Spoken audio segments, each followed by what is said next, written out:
orar, queridos, consagrando o irmão Fred hoje, vai ministrar a palavra de Deus aos nossos corações. Fecha os teus olhos. Vamos pedir que o Senhor venha com a palavra rema, a palavra de revelação às nossas vidas.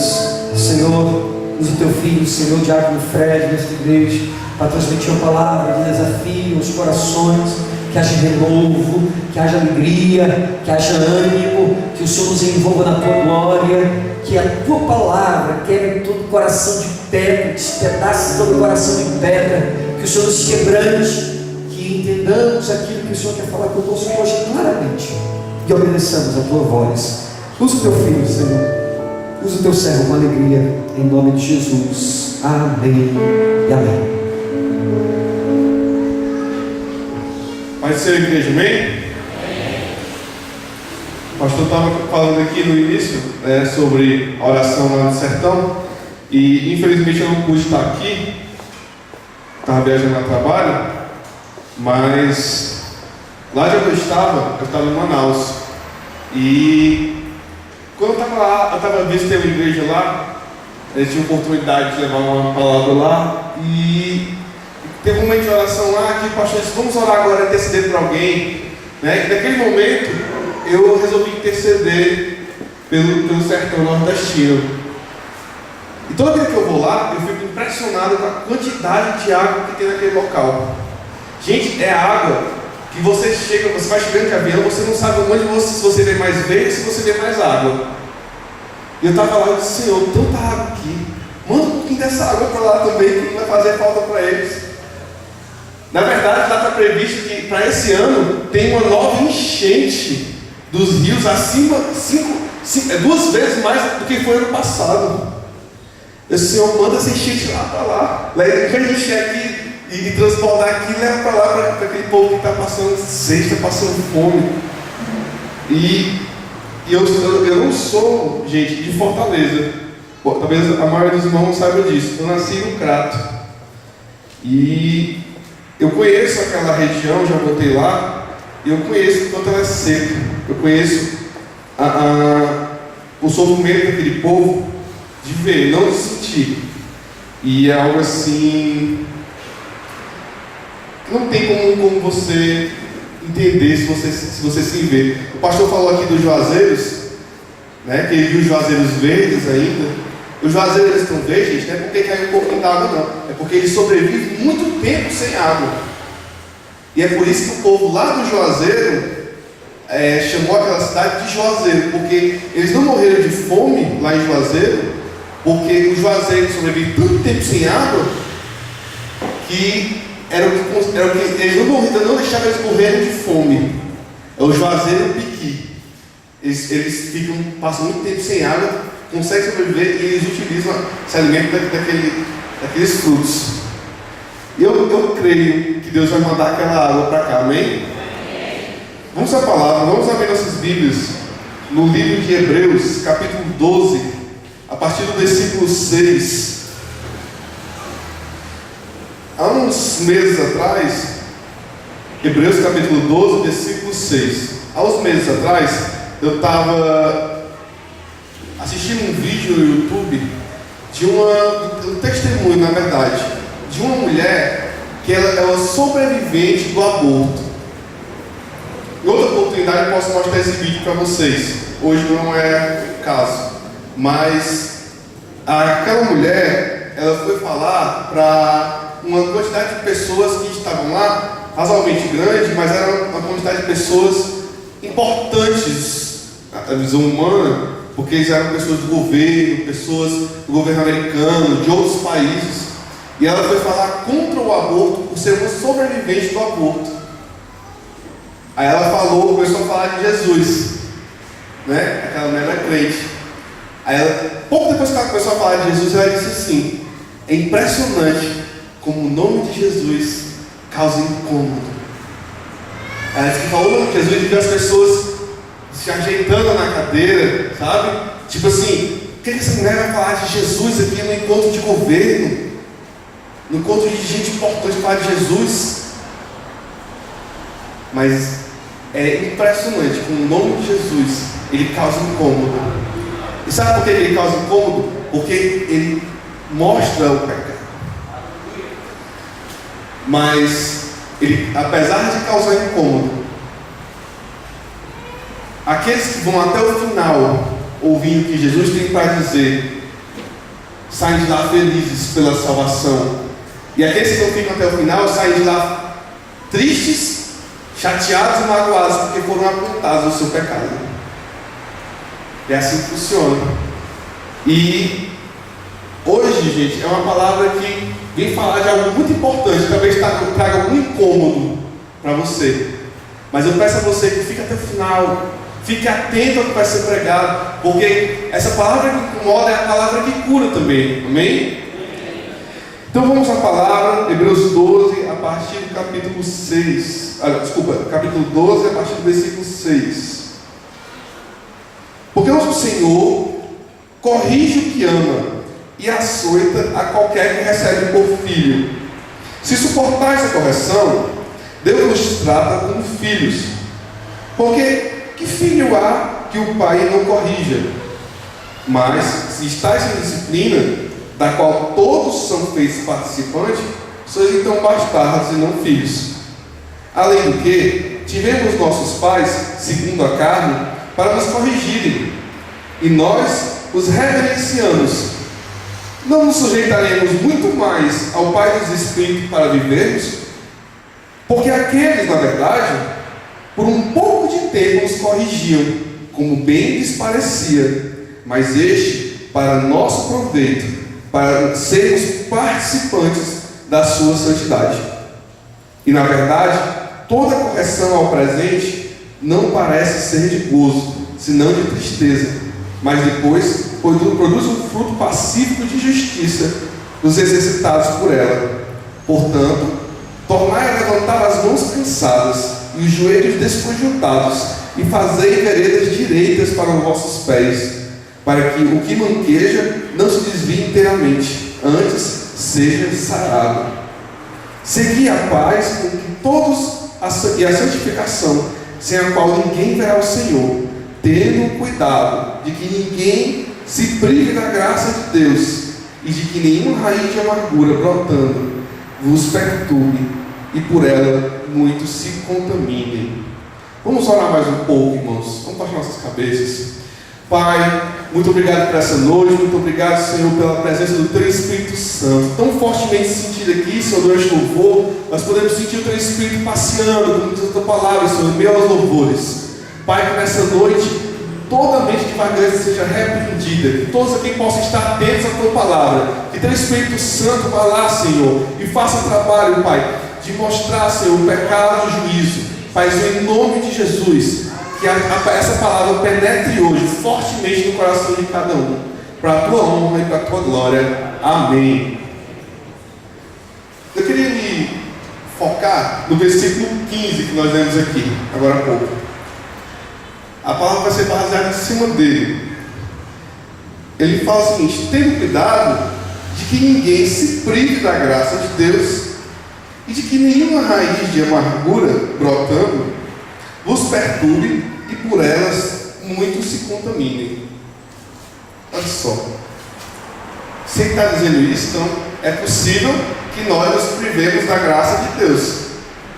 Vocês estão entendendo isso, né? Isso aqui, gente, ele não está escrevendo para um povo que não conhecia Deus.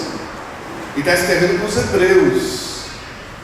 Ele está dizendo assim: olha, não se privem da graça de Deus. É possível se privar da graça de Deus. Nós vamos saber como.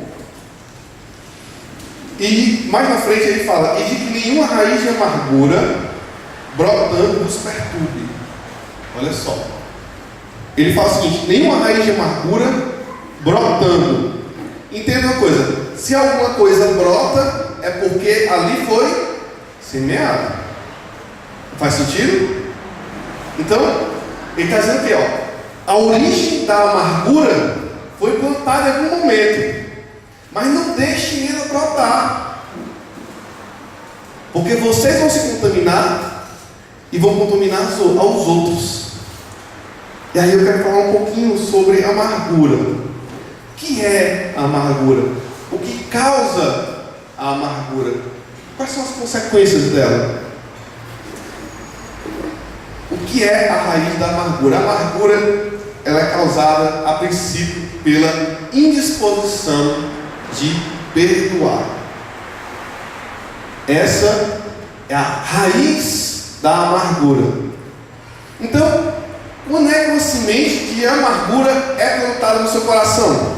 Quando alguma coisa lhe magoa, quando alguma coisa lhe fere, fere o seu ego, fere quem é você, fere alguém que você ama, fere alguém que você admira, aquilo ali lhe fere.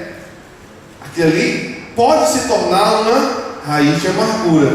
E como é que ela se torna uma raiz de amargura, Fred? Quando não há perdão para aquela ferida. É assim que nasce a amargura. Mas não é simplesmente com a falta de perdão, de repente, a amargura não. A amargura, ela vem aos poucos. Você não perdoou aquela pessoa. E aí você começa a viver um ressentimento. E a palavra por si só está falando o que ela quer dizer. Ressentir. Quando você lembra daquilo, você sente exatamente como se fosse naquela hora. Sente aquela raiva, aquela angústia, aquela tristeza, aquela dor. Assim que você se lembra daquela pessoa. Aí a pessoa vai ficando amargurada. Então há um processo para a amargura. Aí eu posso perguntar essa noite assim. Eu podia perguntar, não precisa levantar a mão. Quem aqui está amargurado? Provavelmente ninguém levantaria a mão. Não é verdade? Quem é que vai dizer uma coisa dessa?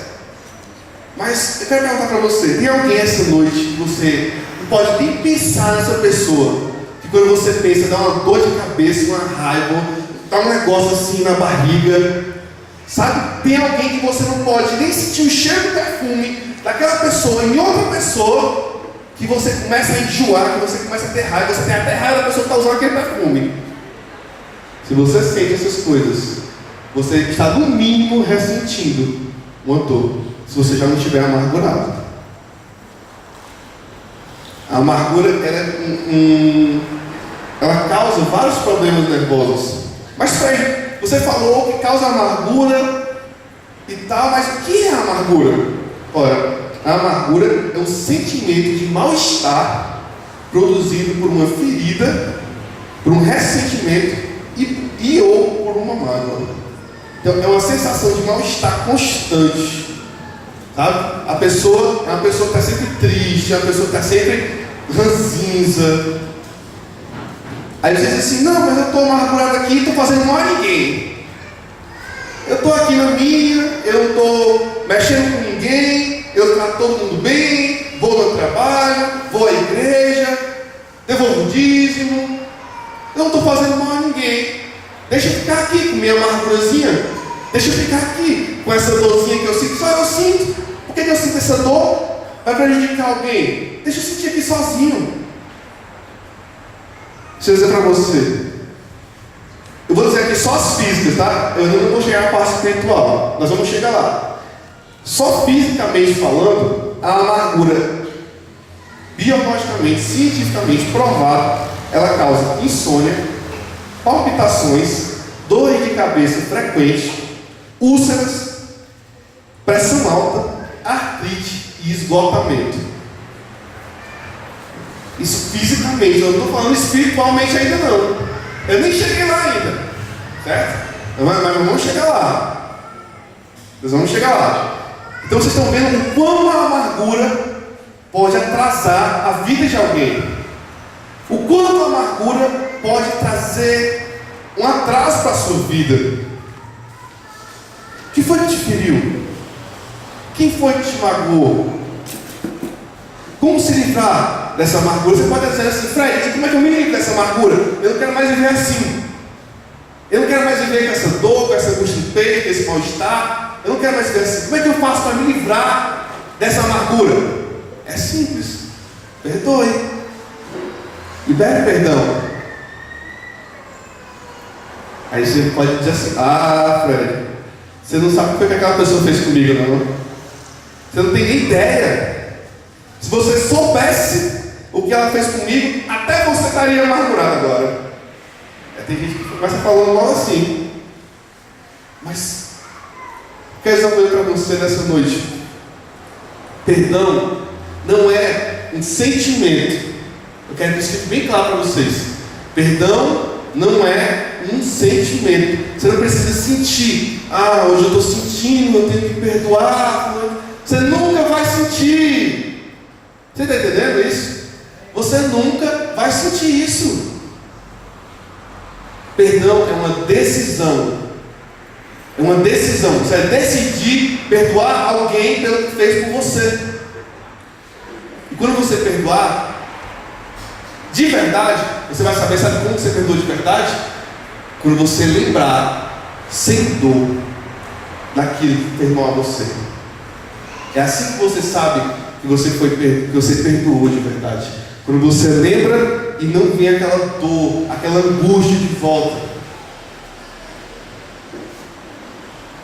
Eu quero ler com vocês o texto de Mateus 18. Não precisa vocês abrirem, não vou pedir só para colocar só no telão. Mateus 18, a partir do versículo 21. Aí você diz assim, tá certo, mas por que eu tenho que perdoar? Por que eu tenho que perdoar a outra pessoa? Né? Vamos aqui em Mateus 18, 21 até o 35. Olha só. Então Pedro aproximou-se de Jesus e perguntou: Senhor, quantas vezes deverei perdoar meu irmão quando ele pecar contra mim? Até 7 vezes? Jesus respondeu: eu lhe digo, não até 7, mas até 70 vezes 7. Antes de a gente continuar, deixei o versículo aí no telão. Essa semana eu estava fazendo a minha leitura bíblica. Todo mundo já começou a leitura bíblica no ar? Amém? E essa semana foi assim, uma semana de revelação uma atrás da outra. Mas foi uma atrás da outra mesmo. Assim, meu Deus, como é que eu já li Gênesis umas 5 vezes, mas eu nunca tinha parado para perceber algumas coisas. Por exemplo, essa, que ele diz assim: quantas vezes tem que perdoar? Aí Jesus diz 70 vezes 7. Aí por que esse número? 70 vezes 7. Por quê? Eu vou dizer para vocês. Porque lá em Gênesis, vocês lembram de Caim e Abel? Quando Caim matou Abel? Um dos filhos de Caim foi Lameque. E Lameque disse para suas mulheres, olha só, e disse Lameque às suas mulheres, Adá e Zilá: ouvi a minha voz, vós mulheres de Lameque, escutai o que eu digo, porque matei um varão por me ferir e um jovem por me pisar. Ele fez pior do que Caim. E aí ele disse: porque 7 vezes Caim será vingado, ou seja, será castigado, mas Lameque 70 vezes 7. Então para o judeu, 70 vezes 7 era o castigo máximo que alguém poderia receber. Aí Pedro e João vai e perguntam: quantas vezes tem que perdoar? 7? Aí Jesus diz: não, 70 vezes 7. O máximo de vezes que você tiver de perdoar alguém, perdoe. Vocês estão entendendo? Não é uma multiplicação. É o que o judeu entendia como o máximo de vezes que a pessoa podia ser castigada. Porque Lameque foi castigado 70 vezes 7. Porque Caim foi castigado 7 vezes, mas Lameque 70 vezes 7. Então o povo judeu entendia que aquilo era o castigo máximo. Olha, se é o castigo máximo, Jesus está dizendo: há um perdão máximo. Você tem que perdoar sempre. É isso que Jesus está dizendo para os judeus. Vocês têm que perdoar sempre. Vamos continuar aqui na leitura. Aí Jesus começa uma proposição, uma parábola. Por isso, o reino dos céus é como um rei que desejava acertar contas com seus servos. Quando começou o acerto, foi trazido à sua presença um que lhe havia uma enorme quantidade de prata. Lhe devia uma enorme quantidade de prata. Como não tinha condições de pagar, o Senhor ordenou que ele e sua mulher, seus filhos e tudo que ele possuía fossem vendidos para pagar a dívida. O servo prostou-se diante dele e lhe implorou: tenha paciência comigo e eu te pagarei tudo. O senhor daquele servo teve compaixão dele, cancelou a dívida e o deixou ir. Mas quando aquele servo saiu, encontrou um dos seus conservos que lhe devia 100 denários. Agarrou e começou a sufocá-lo, dizendo: pague-me o que deve. Então o seu conservo caiu de joelhos e implorou: tenha paciência comigo, eu lhe pagarei. Mas ele não quis. Antes saiu e mandou lançá-lo na prisão até que pagasse a dívida. Quando os outros servos, companheiros dele, viram o que havia acontecido, ficaram muito tristes e foram contar ao seu senhor tudo o que havia acontecido. Então o senhor chamou aquele servo e disse: servo mau, cancelei toda a tua dívida, porque você me implorou. Você não devia ter tido misericórdia do seu conservo como eu tive de você? Irado, seu senhor entregou aos torturadores até que pagasse tudo que devia. Assim também lhes fará meu Pai Celestial, se cada um de vocês não perdoar de coração a seu irmão. É pesado. A gente começa a ler, você talvez se identifique, mas quando ele termina, você... Então não é simplesmente eu não vou perdoar e vai ficar aqui só comigo, eu não vou estar prejudicando ninguém, está prejudicando pelo menos você para o resto da sua vida espiritual, que é eterna. Se você não perdoar o teu irmão, se você não liberar perdão para o teu irmão, vai ser como esse servo que não perdoou o seu servo. Sabe por quê? Porque você foi perdoado. Amém? Nós fomos perdoados pelo Senhor e por uma dívida muito maior do que qualquer pessoa tenha conosco. Aí você pode dizer assim: mas Fred, dívida maior? Aquela pessoa mentiu para mim, traiu, aquele marido infiel me traiu, me trocou com outra mulher, eu tenho que perdoar ele. O que foi que eu fiz tão ruim para Deus? O que foi que eu fiz de tão horrível para Deus? Cássio, prepara o vídeo. Eu vou mostrar um vídeo para vocês, porque eu tenho que explicar para vocês isso. É muito importante que vocês entendam o porquê o nosso pecado pesa tanto diante de Deus. Para eu começar a explicar isso a vocês, eu quero mostrar esse vídeo, que ele é um vídeo que vai falar sobre o tamanho das estrelas. Eu até falei sobre isso aqui na quarta-feira, no dia, que eu comentei que eu sou apaixonado por astronomia. Eu sempre, desde criança, eu gostei de estudar astronomia, gostava de estudar estrelas e tal. E cada vez que eu estudo, gente, cada vez que eu entro mais nisso, sabe, eu fico assim: meu Deus, tão grande, meu Deus. Eu quero que vocês entendam. Vejam esse vídeo e fiquem pensando o seguinte: olha, eu quero que vocês olhem para o tamanho das coisas e fiquem imaginando para o tamanho daqueles que as fez. Amém? Então, o texto tem uma parte em inglês, eu vou traduzindo alguma coisa para vocês, mas não tem nem nada falando, tá bom? Vamos falar sobre... Cadê o som? Tamanhos. Quantos objetos estão flutuando no universo e quão grandes eles podem ser? Aproveite essa comparação, começando pelo nosso pequeno objeto, a nossa própria Lua. Essa aí é a nossa Lua, esse aí é o planeta Mercúrio, esse é o planeta Marte, esse é Vênus. Está aí onde nós moramos, nossa Terra. Esse aí é Netuno. Saturno, sem os anéis. Esse é Júpiter. Olha só, esse é o nosso Sol. Esse é Sirius A, é uma estrela também. Essa é Pollux, a gigante laranja, é uma estrela também. Arcturus, vermelha gigante. Aldebaran, vermelha gigante também. Rigel, azul supergigante. Pistostar, é a azul hipergigante. Antares A, vermelha supergigante. Mussafei, é a vermelha super gigante também. E tem Y Canis Majoris. Essa é a estrela maior que se tem conhecimento que exista, que nossos telescópios já puderam alcançar. Olha o tamanho da Terra. Essa estrela tem 2 bilhões e 800 milhões de quilômetros. Você consegue imaginar isso? Um passageiro no avião, atravessando a superfície a 900 km por hora, ele levaria 1.100 anos para dar uma volta nessa estrela.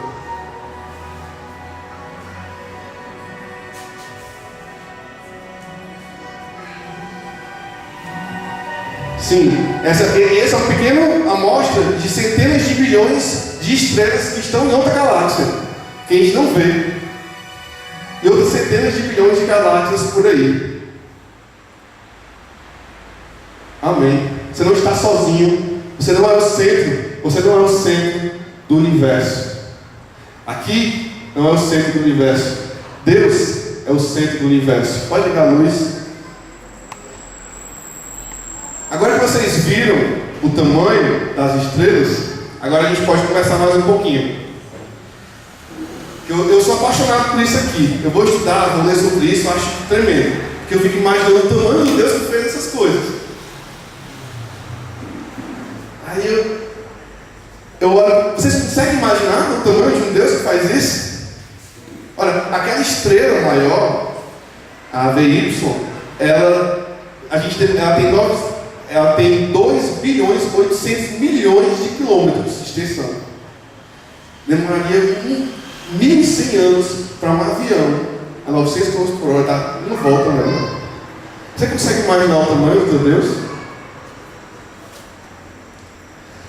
Vocês entenderam o tamanho de Deus, né? Ótimo. Agora nós vamos entender um outro passo.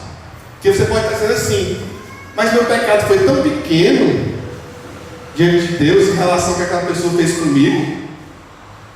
Você vai entender agora o porquê do nosso pecado não tem pecadinho nem pecadão para Deus. Vamos lá. Eu preciso da participação de vocês. Vocês entendem?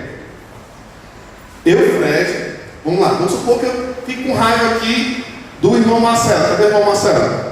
Aqui ele está por dentro, né? Irmão Júnior. Vamos supor que eu fico com raiva do irmão Júnior. E por algum motivo eu vou lá e dei um tabefe na cara dele. O que vai acontecer comigo? Provavelmente nada. A gente vai discutir aqui, vai ficar com raiva do outro, né? Não é verdade? O irmão Daniel Braga está aqui? Não, né? Mas o irmão já citava, o irmão já teve na polícia. Vamos supor que eu chegue com o irmão policial, e está lá fardado, trabalhando, e meta uma usada na cara dele. O que vai acontecer comigo?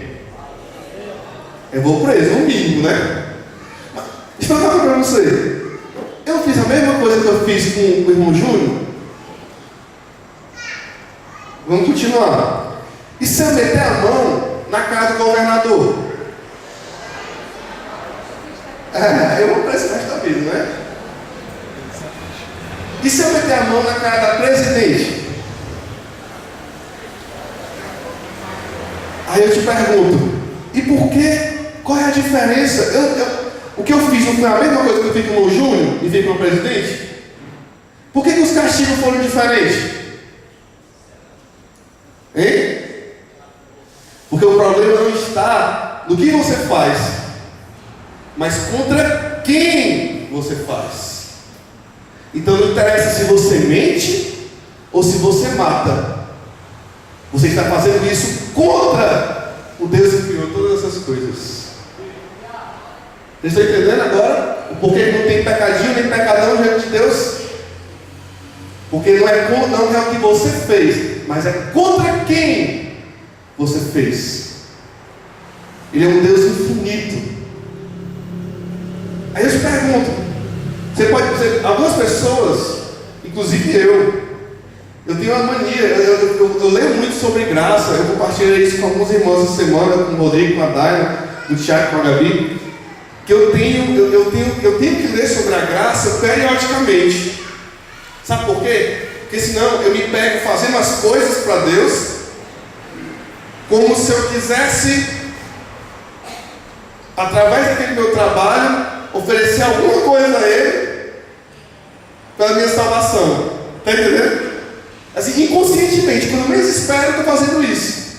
Eu leio para não fazer mais isso, eu leio constantemente sobre graça. Sabe por quê? Um Deus que criou todas essas estrelas. Você olha para essa mata, você olha para essa cidade, para esse país, para esse mundo. Aí eu te pergunto: o que você pode oferecer para Ele de valor?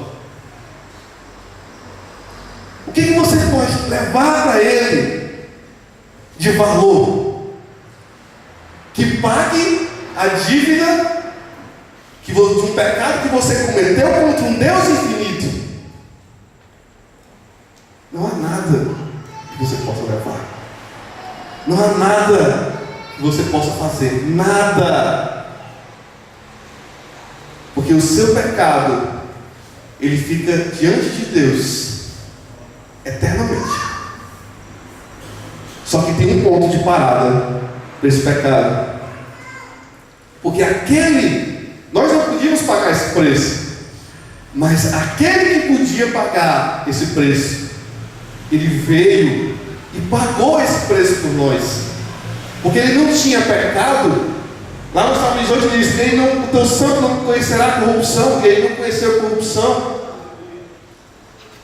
Ele não tinha pecado, ele não tinha por que ser condenado, e por isso ele tinha como saldar a dívida.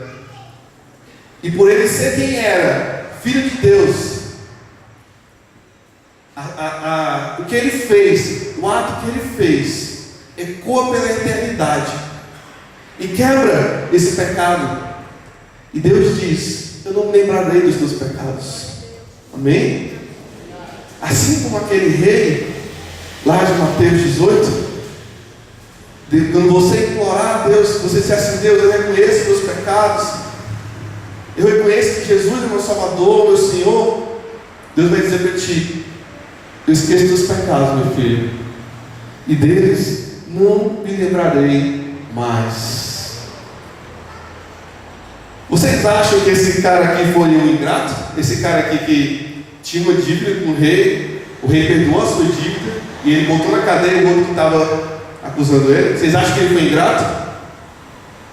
Ninguém acha que ele foi ingrato, não? Todo mundo acha que ele foi ingrato, né? Agora imagine, ele foi perdoado por uma dívida pequenininha, né? Um dinheirinho. O quanto nós fomos perdoados? Hein? O quanto Deus derramou do seu perdão sobre nós? E derrama, porque todo dia nós pecamos. A palavra de Deus diz que se há algum homem que diga que não é pecador, seja ele mentiroso. E a palavra sempre é certa. Ele perdoou e continua nos perdoando. Aí eu te pergunto: como é que eu não posso perdoar o meu irmão? Será que eu não vou ser muito mais ingrato do que aquele servo?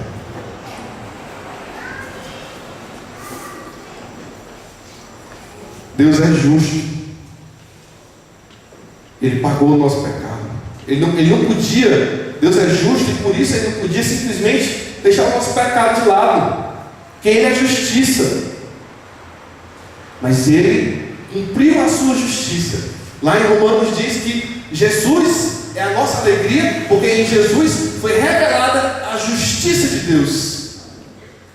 Como é que pode ser a nossa alegria se a justiça de Deus foi revelada e nós somos pecadores?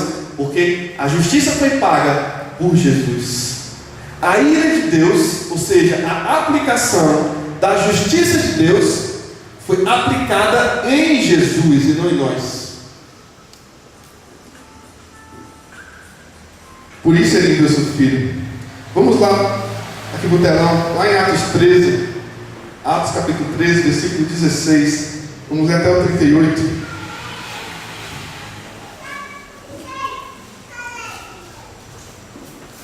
Atos 16, 16 a 38. Vamos ouvir um pouquinho. Vocês já ouviram aqui pelo menos pelo menos uns 30 minutos aqui, o Fred falando. Vamos ouvir um pouquinho Paulo falando? Amém?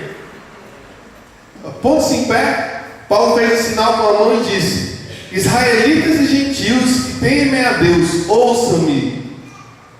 O Deus do povo de Israel escolheu nossos antepassados e exaltou o povo durante a sua permanência no Egito. Com grande poder os fez sair daquele país. E os aturou no deserto durante cerca de 40 anos. Ele destruiu 7 nações em Canaã e deu a terra delas como herança a seu povo. Tudo isso levou cerca de 450 anos. Depois disso, ele lhe deu juízes até o tempo do profeta Samuel. Então o povo pediu um rei, e Deus lhe deu Saul, filho de Quis, da tribo de Benjamim, que reinou 40 anos. Depois de rejeitar Saul, levantou-lhes Davi como rei, sobre quem testemunhou: encontrei Davi, filho de Jessé, homem segundo o meu coração, ele fará tudo o que for da minha vontade. Da descendência desse homem, Deus trouxe a Israel o Salvador Jesus, como prometera. Antes da vinda de Jesus, João pregou um batismo de arrependimento para todo o povo de Israel. Quando estava completando sua carreira, João disse: quem vocês pensam que eu sou? Não sou eu quem vocês pensam, mas eis que vem depois de mim, aquele cujas sandálias não sou digno nem de desamarrar. Irmãos, filhos de Abraão, e gentios que temem a Deus, a nós foi enviada essa mensagem de salvação. O povo de Jerusalém e seus governantes reconheceram Jesus ao condená-lo, cumpriram as palavras dos profetas que são lidas todos os sábados. Mesmo não achando motivo legal para uma sentença de morte, pediram a Pilatos que o mandasse executar. Tendo cumprido tudo que havia escrito a respeito dele, tiraram-no do madeiro e colocaram no sepulcro, mas Deus o ressuscitou dos mortos. E por muitos dias foi visto aqueles que tinham ido com ele da Galiléia para Jerusalém. Eles agora são testemunhas dele para o povo. Nós anunciamos as boas novas, o que Deus prometeu aos nossos antepassados. Ele cumpriu para nós, seus filhos, ressuscitando Jesus, como está escrito no Salmo 2: Tu és o meu filho, eu hoje te gerei. O fato de que Deus o ressuscitou dos mortos, para que nunca entrasse em decomposição, é declarado nessas palavras: eu lhes dou as santas e fiéis bênçãos prometidas a Davi. Assim, ele, em outra passagem: não permitirás que o teu santo sofra decomposição. Tendo, pois, Davi servido ao propósito de Deus em sua geração, adormeceu e foi sepultado com seus mortos antepassados, e seu corpo se decompôs. Mas aquele a quem ressuscitou não sofreu decomposição. Portanto, meus irmãos, quero que saibam que, mediante Jesus, lhe é proclamado o perdão dos pecados. Mediante Jesus é proclamado o perdão dos seus pecados. E somente diante dele os seus pecados são perdoados. Aí você vem aqui à frente. Nós vamos dar essa oportunidade também para quem nunca entregou sua vida para Jesus. Você vai ter a oportunidade de entregá-la hoje. Mas aqueles que já entregaram, levantaram sua mão, disseram: eu quero Jesus, eu quero esse Jesus que salvou, eu quero esse perdão. Eu quero esse perdão, eu quero ler para você. E aí agora eu quero que você abra a sua Bíblia em Marcos, capítulo 11.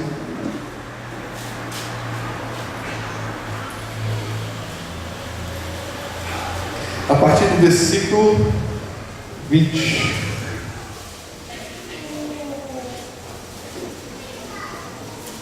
Essa é uma passagem muito conhecida, mas normalmente os pregadores que utilizam essa passagem, eles gostam muito de falar da cura, da prosperidade, do poder da palavra e tal. E muitas vezes eles não falam sobre o que Jesus falou no final. Essa passagem, o dia anterior, Jesus tinha ido estava passando por aquele jardim, viu uma figueira, ele quis comer frutos dela, não tinha. Jesus disse: eu te amaldiçoo, figueira. E no dia seguinte, os discípulos se maravilharam, porque a figueira havia secado. Aí vamos ler agora para vocês entenderem. Nós vamos ler até o versículo 26. de manhã, ao passar, viram a figueira seca desde as raízes. Pedro, lembrando-se, disse a Jesus: Mestre, vê, a figueira que amaldiçoaste secou. Respondeu Jesus: tenham fé em Deus. Eu lhes asseguro que se alguém disser a este monte: levanta-te e atira-te no mar, e não duvidar em seu coração, mas crer que acontecerá o que diz, assim será feito. Portanto, eu lhes digo: tudo que vocês pedirem em oração, creiam que já o receberam, e assim lhes sucederá. E quando estiveres orando, se tiverem alguma coisa contra alguém, perdoe-no, para que também o Pai Celestial perdoe-lhe os seus pecados. Versículo 26. Mas, se vocês não perdoarem, também o seu Pai que está no céu não perdoará os seus pecados. Vocês acharam que aquela outra história é só parábola? Jesus está deixando muito claro que o perdão de Deus é simples de receber, mas ele tem essa condição: você não pode deixar de perdoar aquele que lhe feriu, aquele devedor, porque muito mais ele lhe perdoou, muito mais. O perdão de Deus está condicionado. Mas eu sei que essa noite vocês vão ouvir, como o povo de Israel ouviu lá em Isaías 43, 25. Vocês também vão escutar de Deus: eu mesmo sou o que apaga as tuas transgressões por amor de mim, e dos teus pecados eu não me lembro. Eu creio que todos aqui essa noite vão ouvir isso de Deus, amém? Lá em 1 João 9 diz que se nós perdoarmos os nossos pecados, Ele é fiel e justo para nos perdoar. Essa noite, meus irmãos, eu quero fazer um momento diferente, um momento que eu já vivi umas 2 vezes, para mim foi maravilhoso. Eu queria que todos ficassem de pé agora. Essa palavra incomoda, não? Essa palavra incomoda. E eu vou incomodar um pouquinho mais vocês essa noite. Eu quero pedir a vocês, a todos vocês, todos, que procurem, não saindo do seu lugar. Eu quero que vocês procurem um homem, ou se você for um homem, procure um homem. Se você for mulher, procure uma mulher agora, certo? Só um minutinho. E vocês vão agora orar por essa pessoa, como se fosse a pessoa que você precisa pedir perdão ou perdoar. E você vai orar agora liberando perdão ou pedindo perdão. Se a pessoa estiver aqui, aproveite esse momento para fazer isso com ela. Amém? Se não estiver aqui, não tem problema. Mas se a pessoa estiver aqui, corra atrás dela e peça perdão ou perdoe. E se a pessoa não estiver aqui, procure um homem se você for homem, mulher se você for mulher, e peça perdão ou libere perdão para essa pessoa. Amém? Quer chamar o Ministério do Louvor? Pode começar a se movimentar, procure homem, mulher, todos. Eu tenho certeza que Deus falou com você essa noite. Você tem alguém para perdoar. Deus vai trazer vá mesmo que você não se lembre, porque Deus vai trazer à sua memória pessoas. Deus vai trazer à memória talvez o seu pai, talvez um tio, talvez alguém, assim, um parente mais distante, talvez um amigo, um colega de infância do colégio, alguém que tenha lhe machucado, que tenha lhe ferido.